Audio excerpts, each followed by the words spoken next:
interviewing the leading private equity executives and unlocking the secrets of success. Welcome to the Private Equity Podcast with Alex Rawlings.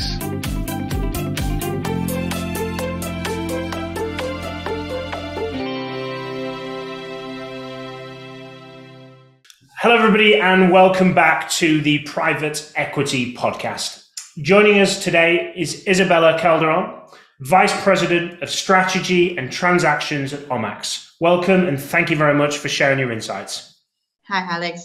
Thanks for having me. So, as is customary here, Isabella, if you could give us a 60 to 90 second breakdown of you, please.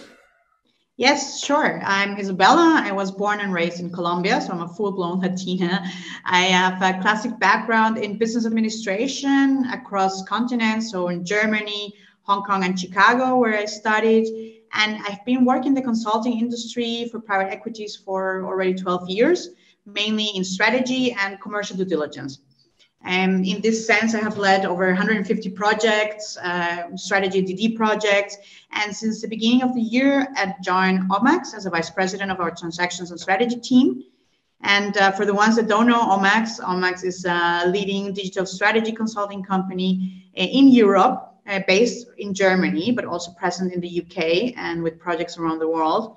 And we accompany PEs through the whole investment period, right? So we go into transaction as a buy-side transaction due diligence. During the holding period, we work with private equities for strategy and execution projects. And then also when they start the sale process again, we also support them again in exit readiness and, of course, due diligence, sell-side due diligence as well. Perfect. So from your perspective, what one mistake do you see either private equity firms or their portfolio companies making, and what actions would you suggest to correct them? Well, not many, to be honest, but I do see a couple of them following the pay and pray approach, right? So this worked fine a couple of years ago, 10 years ago, where markets were growing. They would just buy an asset and lay back. If you have the right asset with a clear USP and a good management, that's all you needed. Right now, that's just not enough, especially with macroeconomic challenges coming up on our way. And these paired with increasing number of private equities popping up everywhere, it makes sense to have digitalization at the top of your agenda, right? And it's not only about having a nice strategy of digitalization of the assets, but it boils mostly down to execution. So private equities do not have the luxury anymore of not having digitalization at the top of their agenda.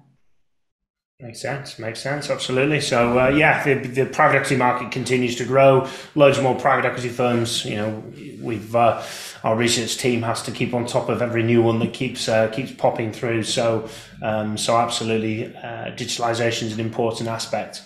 So diversity is a hugely big topic at the moment. Why do you feel that kind of diverse teams achieve better results?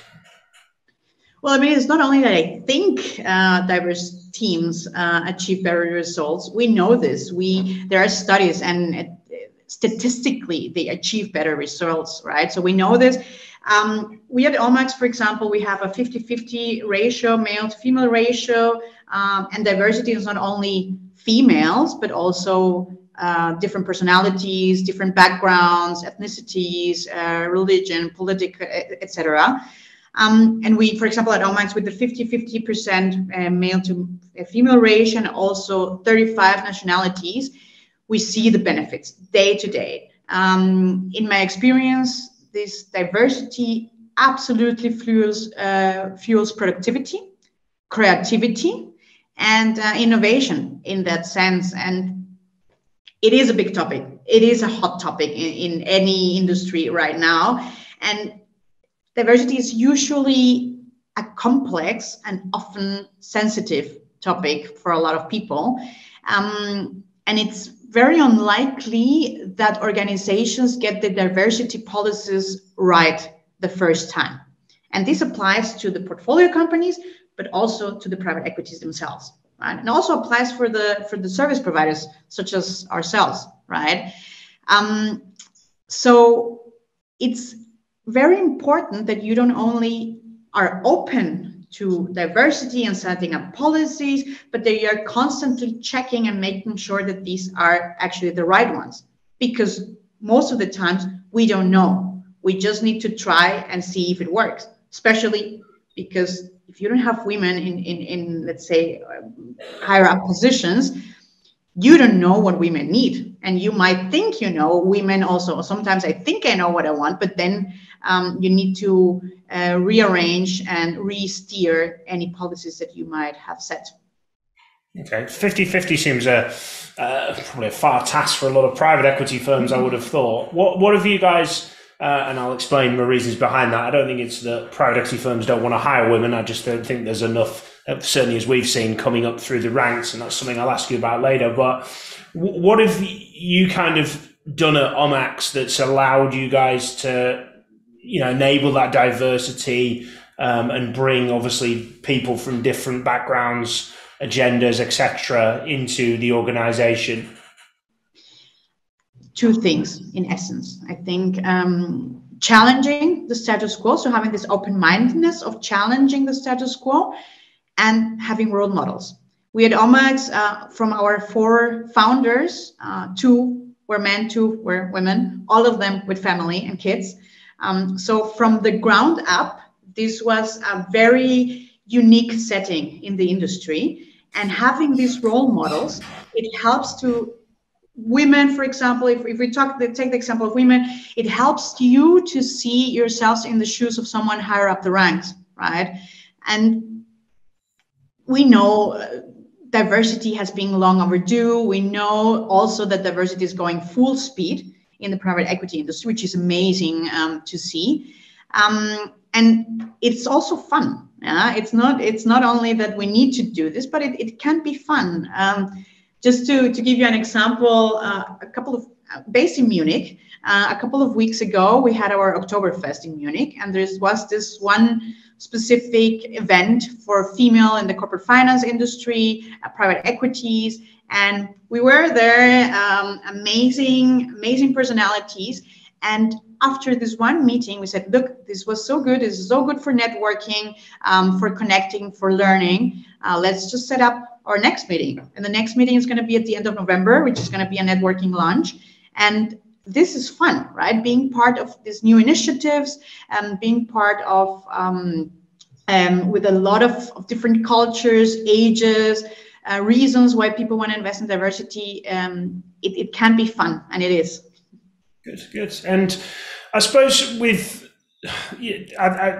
the entry level of private equity is going to be one of the challenges that bring that in. But if I'm sat there as a managing partner of a private equity firm and I'm thinking, okay, well, look, there's obviously this large, global agenda at the moment of, whether it be equality or promoting diversity and bringing different experiences into different businesses. What has OMMAX seen actually from having all of this diverse workforce that have actually brought the kind of key benefits to, the deals that you've been doing and the experiences that people have? How have you kind of generally seen that kind of direct benefit from having a diverse team? Well, as a strategy and consulting provider, the first direct benefit is that some of our customers are actually expecting this from us, especially very large PEs. They have in the bylaws sometimes that they only work with companies that have a specific female to male ratio. And so that's, yeah. Yes, some of them. And then this is something that they start the conversation with you. They ask, okay, what is your ratio? And if you say it's 50-50, they say, okay, excellent. Let's talk about business then.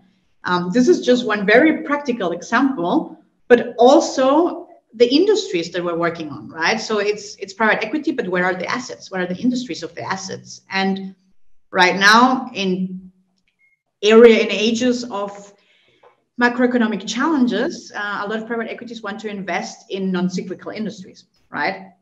And one of these is education.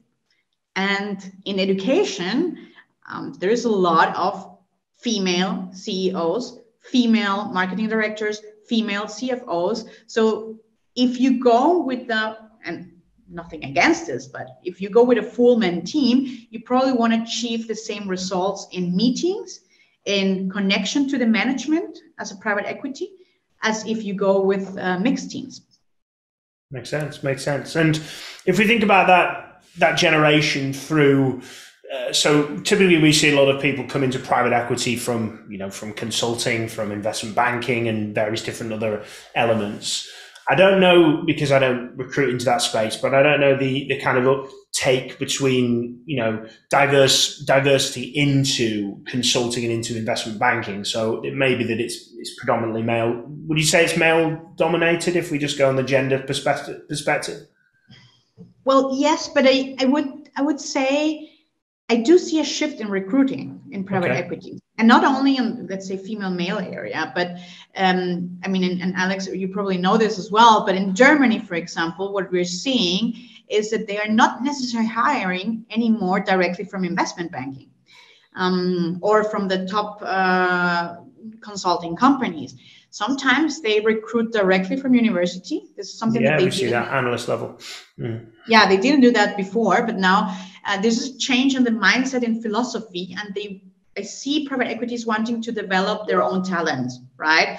So because they know that a change of culture is needed, and you were alluding to this, but what was perceived as the perfect fit in the past as a candidate, right, was actually the perfect fit for white men, right? So we come back to these missing role models, and how do you solve this? You have to start at the base. If you don't have these role models on the top, as the benefit that we had at OMMAX, that the founders themselves were 50% female and male, you have to start at the base.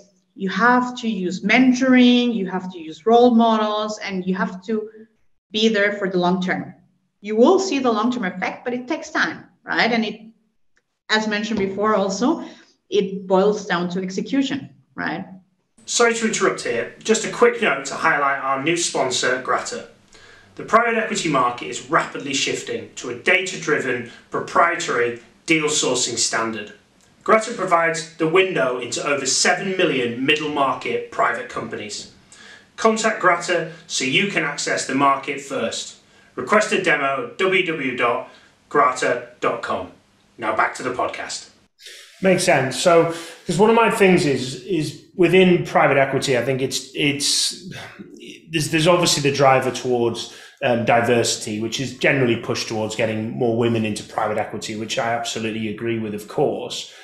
The challenge being that the number of women available within, if we think the talent pool, makes that an incredibly difficult task. So I was wondering kind of two questions. One, how do private equity firms attract that limited number of talent pool? But also two, how do they promote that? And you've already mentioned one area, which could be going directly through to universities as opposed to coming through.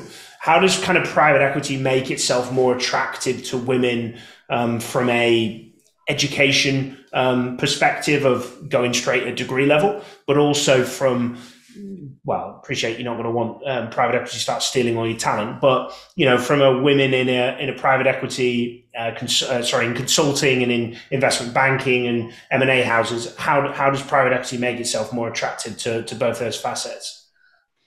Just to answer your first question, and I would slightly disagree with the statement that from the basis there is an unbalance. I think from the basis specifically, there is a balance. There is a lot of female talent out there. It's just that we lose them throughout the ranks, right?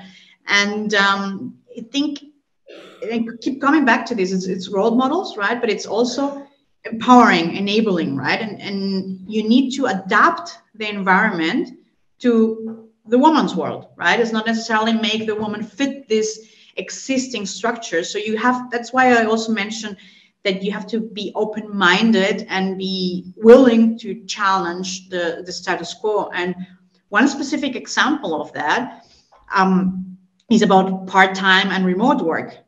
If you would have asked me 2 years ago, I would have said, no, impossible to have people in my team working for private equities that are only working part-time. No way.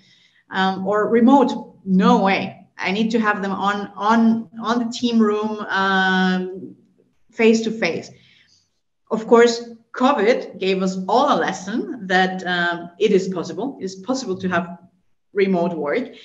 But actually at OMMAX, we are having a lot of people working part-time in the due diligence teams, in the strategy teams, working with private equities. We see an increased acceptance from our clients on the one hand, but also an increased willingness from ourselves to make sure that the teams allow for this. So the setup of the teams allow for part-time work, right? And this is one of the things that I love about OMMAX. We try things out, right? If it doesn't work, fine. But if it does, at least you tried, right? But if it does right now with these part-time working people in my team, it is amazing. 1 year ago, I would have said, no, it's not going to work. And right now, a lot of people are considering it because it's working so well. I've never seen anybody part-time in private equity. Have you seen any of that with private equity firms having people on the deal team part-time? Yes, I have, and for different reasons. I mean, the first reason that pops in everyone's mind is, okay, if you're a parent, right? But I actually had a conversation with a partner of a private equity a couple of weeks ago, and she was mentioning, look, I have my own private investments. I am very active outside of my private equity work, and I wanted to quit. I wanted to dedicate full time to my private investments. No mention of family, no mention of kids, nothing at all, just about other, let's say, professional endeavors. And the private equity came and said, okay, look, you're a partner here. Let's talk about this. And for her, at the beginning, it was just not an option. She didn't see it happening. She didn't see the possibility. And as soon as her partners said, let's talk about this, they sat down, they drafted out a plan, and now she's working part-time and it's working splendidly. Okay, no, I've never, I mean, partner, okay. I can't imagine, I'm just trying to think of somebody in a deal team being, I also relate it to us, you know, with our consultant team being part-time and that availability. How well has it worked with OMMAX with regards to that? I mean, there's a few challenges I think of. Obviously, there's the getting the work done. We all know private equity works at 1,000,000 miles an hour, and therefore maximizing that. And I can't imagine, you know, EQT or, you know, Carlyle Group, Warburg to some of the larger firms going, oh yeah, it's fine, we'll wait because we appreciate you've got a part-time team. Have you got 2 part-time people? Is that kind of how you split things, to have kind of 2 heads in there, or kind of how's that work? Because I'd question that based on my own firm, but also, yeah, well, we all know the nature of private equity and it's fast paced. So how's that working with that? It's not easy. It's not easy, but you need to have the right setup in the team, right? So for example, let's talk about typical structures and not talk about a partner, but maybe a consultant, a senior consultant working part-time. Then you would need probably someone covering these hours or days that this person is not working, right? So for example, if you have someone working 80% of the time and having Mondays off, then you probably need an extra consultant on your team just to cover that. It has to do with staffing. It has to do with very clear management and definition of tasks within the team. And I'm not saying it's easy, but it's doable, right? And of course, I completely agree with you. The large caps and the mid caps and the small caps of this world, I don't think it changes a lot with the size. They expect full availability of the deal team. And you can ensure full availability. You just need to make sure that you have the right compensation within your team to account for that. Makes sense. And coming back to the other question as well about how do we attract women into private equity, you mentioned role models. Now, you know, obviously OMMAX has been founded, as you mentioned, by two men, 2 women, therefore promotes obviously that gender. I know we focused heavily on diversity, just on gender here, but that seems to be the main topic of the global, you know, private equity world as well as outside of it. What advice would you give to a managing partner of a private equity firm, male, to be able to attract women to come into that firm? because obviously they may not have a role model within the organization. Do they use outside role models to promote things? How could they kind of say, come and join our organization? We want, different, diverse, that could be anybody from different ethnic backgrounds as well. How does somebody promote that if they haven't got the role model card of, well, here we've got these types of people, and these people from these backgrounds and this experience and this and that? How would they handle that, do you think? I think it's key to be authentic, right? And not just wanted to do because you want to check out some boxes on your ESG or bylaws, right? You need to be authentic, and you need to proactively start the conversation. And if you want to start hiring from the bottom up, ask what are the things that are important to this specific individual, because there is not one size fits all, right? And you might be challenged. You might be challenged in the way that you think private equity should work, in terms of hours, in terms of face time, these kind of things.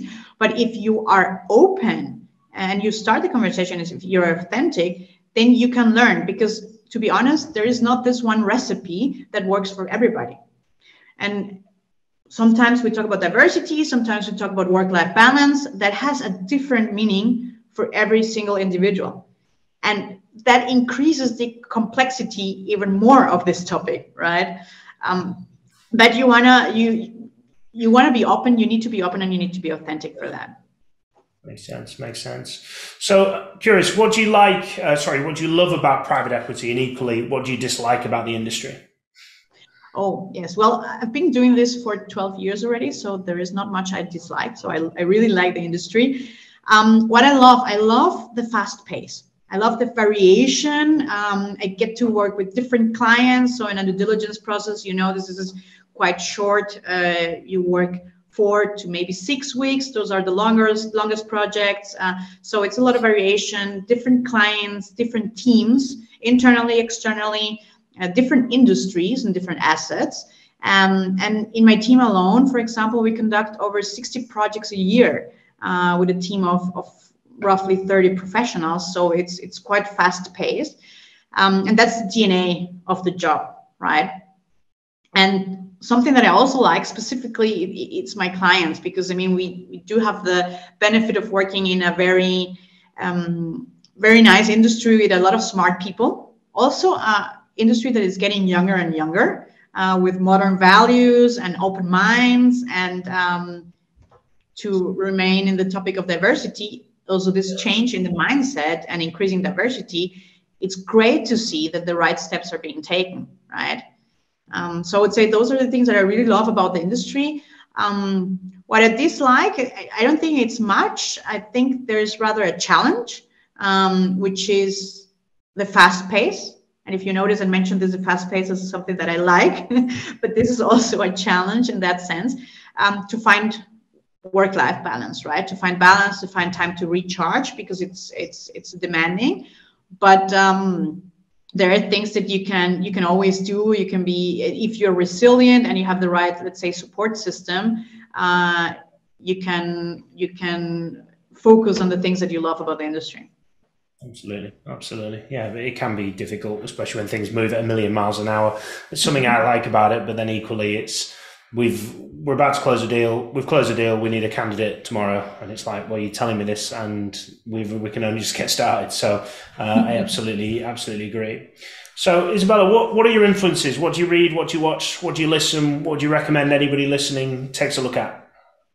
Well, I think it's very personal. On the professional side, I always like to remain informed. I need to remain informed.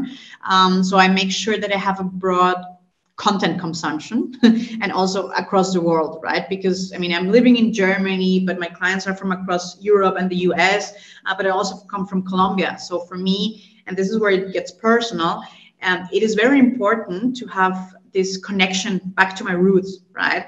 So this also extends into what I read, what I do in my private time, right? To recharge. And coming from Colombia, I have a lot of Latin influences, right? I read a lot of Spanish.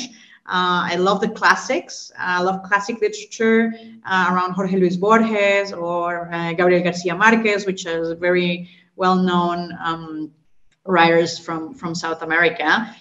And in terms of what I listen to, well, of course, I listen to podcasts, but I love to listen to Latin music just to wind down, right? It has this power over me of giving me immediately booster in mood. So this is always very important to keep my balance. Absolutely. And what if anybody wants to reach out, post this conversation? How best do they to get in touch with you and OMMAX, please? Well, yes, I'm on LinkedIn, so feel free to reach out on LinkedIn, and Isabella Calderon Hoyos, that's my full name. And I will put you in contact with whoever is the right person at OMMAX. We have at ommax.de, that's our website, so feel free to go through it, take a look at that. Happy to chat about digitalization and any challenges that private equities might face with digitalization. Brilliant. Well, thank you very much for joining us, Isabella. I really appreciate your insight. Leave us lots of different things to think about, and no doubt lots of bits and pieces for people to action on this. So thank you very much for everything you've shared. Thank you, Alex. And as always, thank you very much for joining us and listening to the podcast today. Should you ever need support with private equity professionals or portfolio C-suite executive hiring, please do reach out to us at Raw Selection. If you haven't done so already, please do subscribe and you'll be notified of our next podcast, which comes out every 2 weeks. But till the next time, keep smashing it, and thanks for listening. Thank you for listening to the Private Equity Podcast on www.raw-selection.com.